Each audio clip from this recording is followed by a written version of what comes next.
What's up, guys? Today we're going to be talking about One Piece chapter 1084. I'm not going to tell you the title to this because that's kind of a spoiler. There will be spoilers for this chapter. If you haven't read it, please go back, read the chapter, then you can come back and join us for this discussion and let me know in the comments what you think.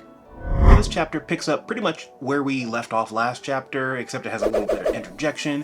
You see a little bit of action scene where Sabo's continuing to, infiltrate the tower, taking out the guards, and meeting up with Jewelry Bonnie, who they decide they're going to be working together to save Kuma. But while they're doing this, I noticed that Sabo pulls out some of Karasu's soot, throws it up in the air, and it turns into a raven that starts talking to him.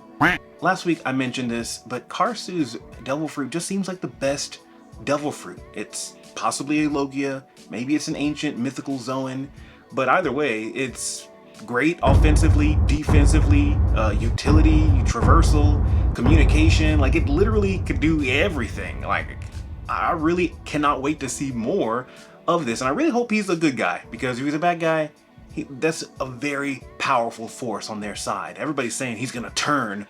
I don't see why, just because he's like a dark figure. Why can't he just be a dark figure on the side of good? It's possible.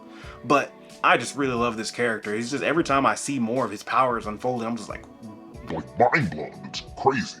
After that, while we see Sabo and Bonnie making their moves, they're hiding up on a balcony and they overhear some guards talking about a phantom room while they're discussing being short-staffed in the tower. So this made me think two things. One, maybe the world government itself is short-staffed, and so, moving guards in and out of the tower is just a little bit harder to do lately. Or maybe the tower itself just doesn't really allow too many guards in there because they have so many secrets. And if anybody did stumble into this phantom room, all of a sudden we have an issue and you're fired. And then you're sent off to go build a giant bridge all the way across the ocean. Another thing that happened is Charlos is really going after Shirahoshi. He pretty much has her captured. Kuma's taking people out to try to, stop people from saving her.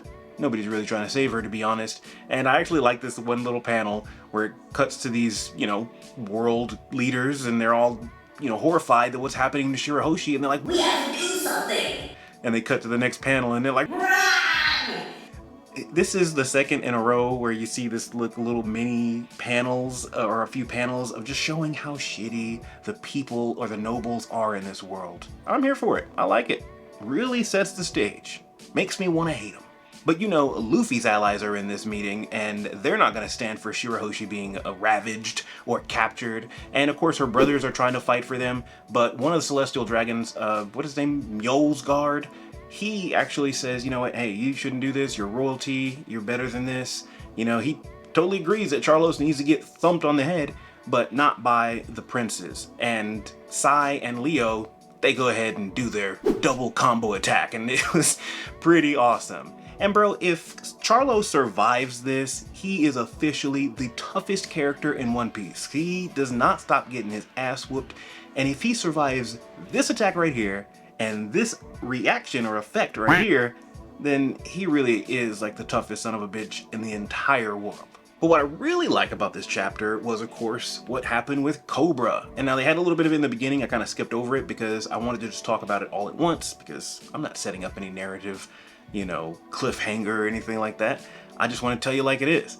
So Cobra actually gets an audience with the Gorosei. They're sitting in the throne room, the empty throne, and they talk a little bit about, what happened in the past. We know, the governments came together, the noble or the rulers of the 20 kingdoms came together, formed the world government, and decided that they're going to create one clan, the Tenryubuto, the Celestial Dragons, in Marijuana.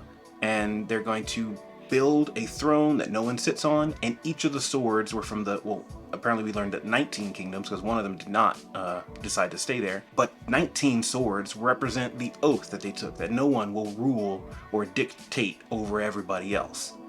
Now we know that shit didn't happen. But I like the retelling of this. It puts it fresh in our heads. I like the symbolism behind the swords, being left there. Of course, it reminds me of Game of Thrones, but it's a much more honorable version of that throne room. And so it's pretty cool. I liked it. But of course, he gets starting to ask more questions he shouldn't be asking. Like, hey, what happened to Lily? She never really came back. Her little brother took over rule. What's up with that? Hey, she sent a letter talking about the Will of D. You guys know what's going on with that? And they're like, you asking too many questions, buddy. And, you know, this is not gonna go well. We already know what happened. So we're just basically, it's like we know that there's a bomb, you know, and it's about to go off. We're just trying to figure out how much information we can get out of this conversation before it just goes sideways. So as he's talking about this, Emu walks up the stairs and sits on the throne. And the Gorosei are like, Emu-san, Cobra is still here.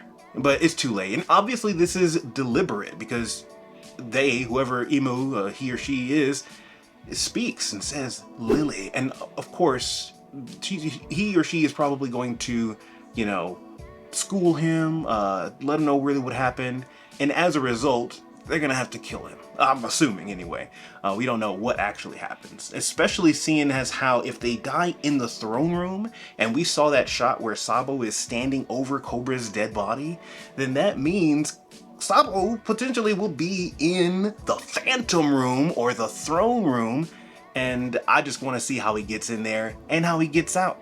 So this is just a really fun chapter. It's way better than last week's chapter because last week it was just kind of setting this up, but this was like the meat. And next week, oh, I'm sorry, break next week. So the week after next week, we can finally get to see what happened to Cobra, hopefully, and maybe what happened to Vivi and Shirahoshi and all of that. So really, really great chapter. Can't wait to see the next one. If you want to be here when we reveal that recap, make sure you're subscribed, like this video, and I'll see you next week. Peace.